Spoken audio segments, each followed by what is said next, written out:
The steps in business registration. First, register the business name.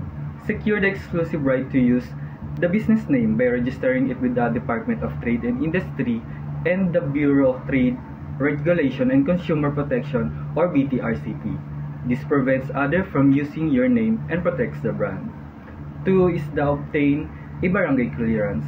Register business with your local barangay or village government. This is usually a straightforward process with a minimal fee. 3rd is register with the local government. Obtain necessary permits and licenses. Ensure the business complies with local regulation and standards. 4th is register with the Bureau of Internal Revenue or BIR. Get the business tax identification number from the BIR, allowing you to issue the receipts and invoices legally. Step number 5 is register with the Social Security System. If you employ people, register with the SSS to provide your employees with benefits and protect yourselves against liabilities related to employee disability or death. 6 is register with the Department of Labor and Employment or DOLE. If you have 5 or more employees, you must register with the DOLE. 7. Secure PhilHealth membership. Enroll in the government's health insurance program. 8. Arrange for electricity.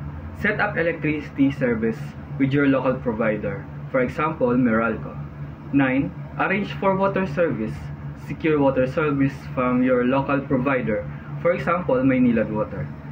10. Arrange for telephone service. Get a telephone line from a provider like PLDT, Smart PLDT, or Globe Telecom.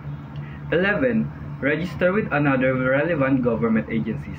Depending on the business type, you may need to register with other agencies such as the Bureau of Food and Drugs, the Department of Tourism, or the Philippine National Police. The requirements for business permits. First is the locational clearance. It is required before applying for business permit, especially for new businesses or those changing locations. The second one is the lease contract, a contract between the property owner and the business owner. If leased, you need to attach the mayor's permit of the building owner or a sublease agreement with the owner's consent. If you own the property, provide a transfer certificate of title or tax declaration. The third is business name registration. Register the business name with the Department of Trade and Industry or DTI, particularly important for sole proprietorship. The fourth one is the articles of incorporation or partnership. It is required for partnerships and corporations approved by the Securities and Exchange Commission or SEC. The fifth one is the barangay clearance. Clearance from your local barangay or village government. The sixth is the public liability insurance. Insurance to cover your potential liabilities. 7. Financial statement.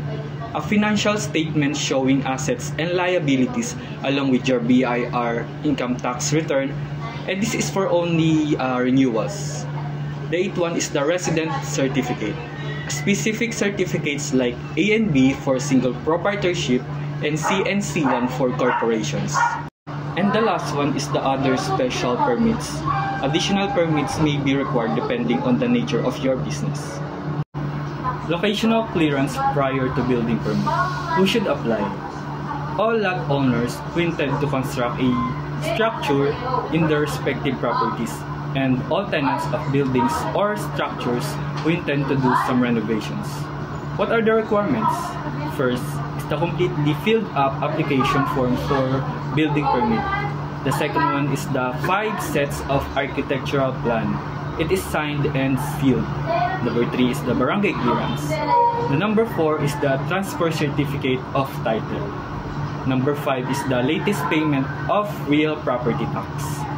The 6th one is the computation of floor area ratio for constructions of structures where density is limited by a maximum floor area ratio. And the last one is the notarized authorization for the person following up the application. Locational clearance prior to business permit. Who should apply? All business owners who intend to open a business and all business owners who have existing business permit but intends to transfer a new location.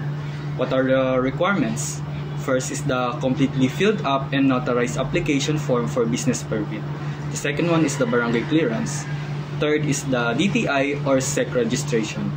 4 is the occupancy permit. And the number 5, if owner, A is to transfer the certificate of title. B is the condominium certificate of title if location is in a unit, in a building, or condominium. And C is the latest payment of real property tax. The 7th is the if no renovation was done in the structure, a notarized affidavit executed by the owner of the building structure attesting to the fact that no major renovation was really done. And 8 is the notarized authorization for the person following up the application. The online application for business name is subject to terms and conditions set for under the revised implementing rules and regulations of Republic Act 3883 as amended, otherwise known as the Business Name Law. Accordingly, it is your responsibility to ensure that your proposed business name is number 1, not a term or word or group of words that connote activities or norms that are unlawful, immoral, scandalous, or contrary to the property. Number 2 is the not a name, word or group of words, term, or expression used to designate or distinguish or suggest a quality of any class of goods, articles, merchandise, products, or services. Number 3 is not a trade name, trademark, or business name registered by any government agencies authorized to register names or trademarks. Number 4 is the not inimical to the security of the states. The 5th one is the not composed of purely generic word or group of words such as the drugstore or healthcare clinic. The 6th one is not a name the use of which is restricted by law or regulation, or that which cannot be legally appropriated like Red Cross or Red Crescents. 7. Not officially used by the government and its non-proprietary functions. 8. Not a name or abbreviation of any nation, intergovernmental orientational organization unless authorized by a competent authority of that nation, intergovernmental or international organization. 9 is not subject of any order by any administrative agencies, bodies, or regular courts prohibiting the registration. The 10 is not a name of other person. And the last one is the 11, not deceptive, misleading, or one that misrepresents the nature of the business. Let's go to the topic of business ownership. We have sole proprietorship, partnership, and corporation. Sole proprietorship. Sole proprietorship is defined as any business owned and operated by an individual. You have to register the sole proprietorship to the Department of Trade and Industry. The attained personality of a sole proprietorship is no separate legal personality. The owner and the business are legally the same. The nature of ownership of sole proprietorship is wholly owned by a single individual and it has one owner. The source of capital of sole proprietorship is primarily the owner's personal funds. Sole proprietorship has unlimited liability in sole proprietor. Sole proprietor is personally liable for all debts and obligations. Sole proprietorship is not transferable, however, the property and products are transferable. And the profit distribution of sole proprietorship is the sole owner. Partnership. Partnership has 2 or more persons operating a business for a profit. Register a partnership at the Securities and Exchange Commission or SEC. A partnership has separate legal personality distinct from its partners.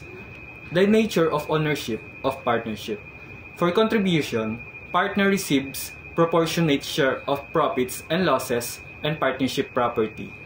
The source of capital of partnership comes from the contributions of the partners. Partnership, in case of general partner, his separate and personal property shall also be liable if the assets of the partnership is not sufficient to satisfy the obligation of the third person. Partners are jointly and severally liable for all partnership obligations in contracts and in torts. The succession of partnership is limited right of transfer subject consent by all partners. And the profit distribution of partnership is that the partners are based on their agreement or based on law. Corporation. Corporation is legislatively created and regulated governance and has ownership and financial structure. Register a corporation at the Securities and Exchange Commission. Our corporation has separate legal personality, completely distinct from its stockholders. The nature of ownership of corporation is residual, claim on corporate equity, and right to vote for directors and essential governance. Corporation has limited liability of stockholders. Stockholders' liability is limited to extent of capital contribution. The succession of corporation is freely through formal or known as the New York Stock Exchange and informal or known as private equity to capital markets. And the profit distribution of corporations to stockholders based on declaration of the board of directors. Then let's talk about one-person corporation or OPC. OPC only has one stockholder who can be a natural person, trust, or estate. It combines the best aspect of a corporation and a sole proprietorship, namely limited liability and complete dominion. The advantage of OPC is that you have complete control of the business, as all business decisions are at the OPC's director, sole discretion, and profits. Next, there is no bond requirement for a single stockholder in OPC. There is limited personal liability, and lastly, foreign naturals can set up an OPC but subject to approval. The disadvantage of OPC, this structure is limited to the natural persons, trusts, or estates, and OPC requires more complex processes and paperworks. The next topic is the general partnership and limited partnership. General partnership is a business arrangement where all partners have equal responsibility for management. Limited liability, a partnership with at least one general partner and one or more limited partners, where limited partners is liability limited to their investment and no management role. General partnership may be constituted in any form by contract or conduct of the parties and can be constituted orally. Limited partnership formed only by compliance with statutory requirements and cannot be constituted orally. For general partnership, there's no need of SEC registration, while limited partnership requires SEC registration.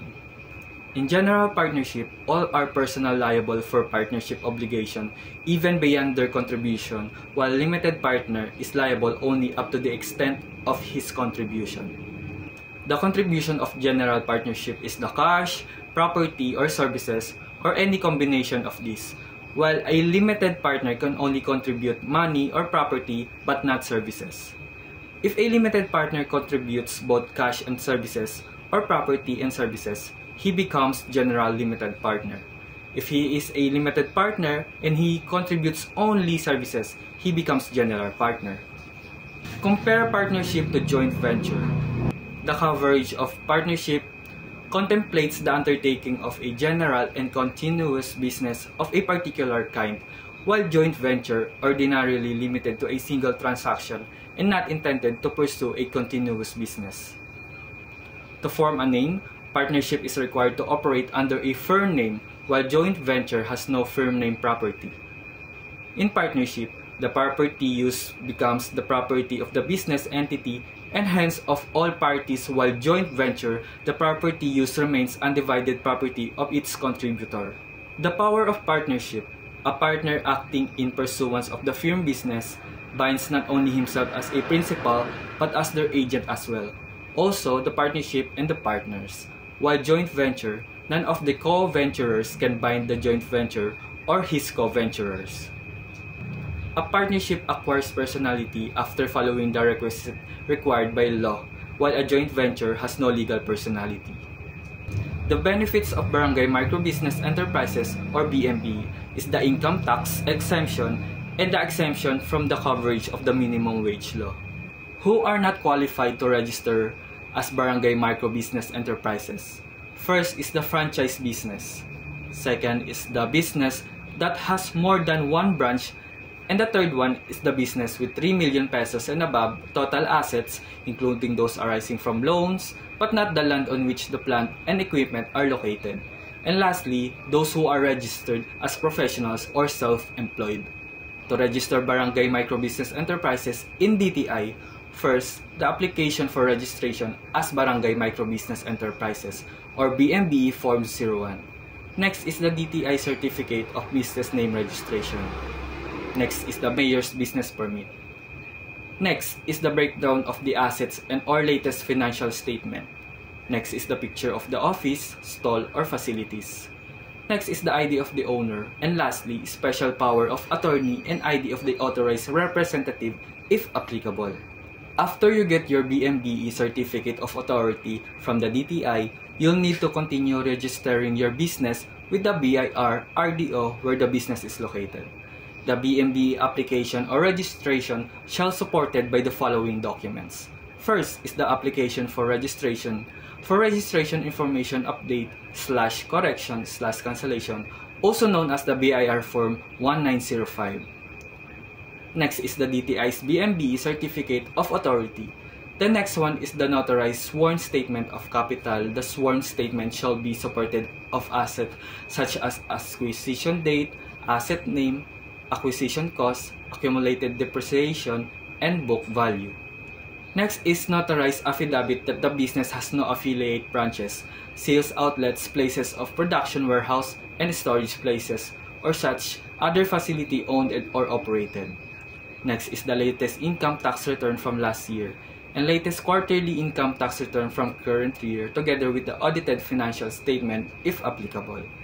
Next is the BIR Certificate of Registration, and lastly, notarize a special power of attorney together with the ID of the owner and authorized representative if applicable. Next to our topic is the pricing of product.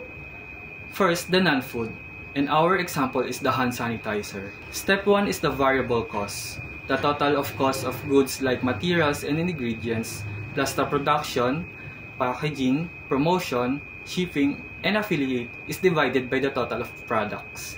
If the given is materials is 2,000, packaging is 2,000, and 4,000 for affiliate, and the total of products is 100, just add the total of materials, which is the 2,000 plus 2,000 plus 4,000 is equal to 8,000.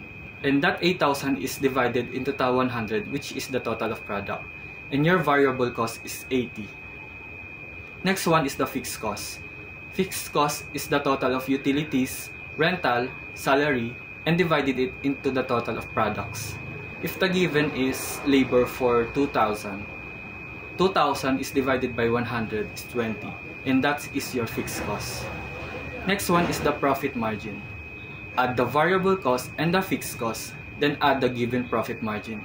And the given profit margin is 30%. 80 plus 20 is equal to 100, and add the profit margin, which is the 30%.